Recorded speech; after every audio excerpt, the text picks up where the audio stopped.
Joining us now, Facebook's former chief privacy officer and general counsel, Chris Kelly. Chris, you know about bots. There are many on Facebook as well. Well, thanks so much for having me. Are the numbers that Twitter are putting out there correct? The numbers are pretty well vetted, and Parag, the CEO, went through them yesterday on Twitter and explained how they got to them. And that seems pretty accurate to me in the way that they test these things. And obviously there can be, and there should be, challenges from outside sometimes, but Elon doesn't seem to have any evidence. He just is thrown out the 20% figure.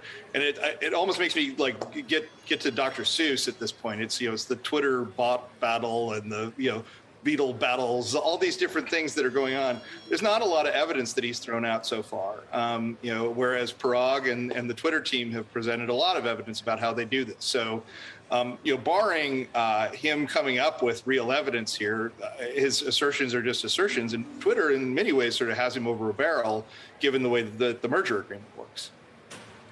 But let's get to the bot problem for a moment. Even if he's right that it's more than the 5% number, which it's probably hard to verify exactly how many there are, right? To get that exact number. Why is this such a big problem for Facebook and for Twitter?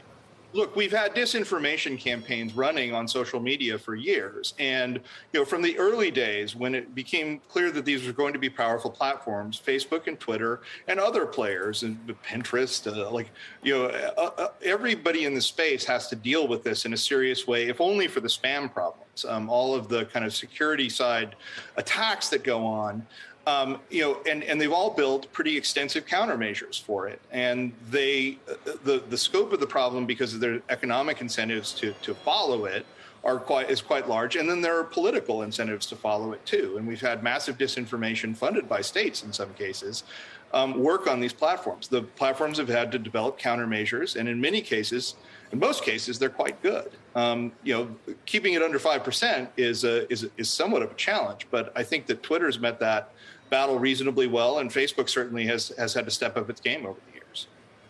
Chris, you mentioned that, given the terms of the merger agreement that Elon Musk signed, there's really not a whole lot of room to necessarily use this as a way directly to perhaps get out of it or renegotiate the price. But it seems as if he's sort of daring Twitter to take legal remedies to enforce the agreement or something like that. I mean, how do you think this will play out from here? Well, I think that they almost kind of have to, as a fiduciary for their current shareholders. It's a situation where someone has come in, has offered a premium price, and he's now trying to allege that there was something wrong with the representations in the SEC filings, as he said in the tweet this morning, without any evidence. And unless he can actually bring some evidence, why wouldn't they take legal action against it? And Chris, you mentioned the economic incentives for a platform like this to make sure that it's not purely overrun by bots. One of the things that Elon Musk had, tossed out on Twitter was, gee, what if advertisers knew that perhaps a lot of the traffic was bots? Well, I mean, there's a whole industry based on helping advertisers figure out their return on investment and whether, in fact, they're getting in front of the audience they want to get to, correct? Absolutely. I mean, that exists, and it's been around for years, and it's one of the key things that's the back and forth of the fight between advertisers and the platforms and trying to show that performance. He seems to have just discovered the fact that, it's not the countermeasures that have been fighting against bots have been there for years. They're quite effective, which is why advertisers keep expanding their spend on these platforms.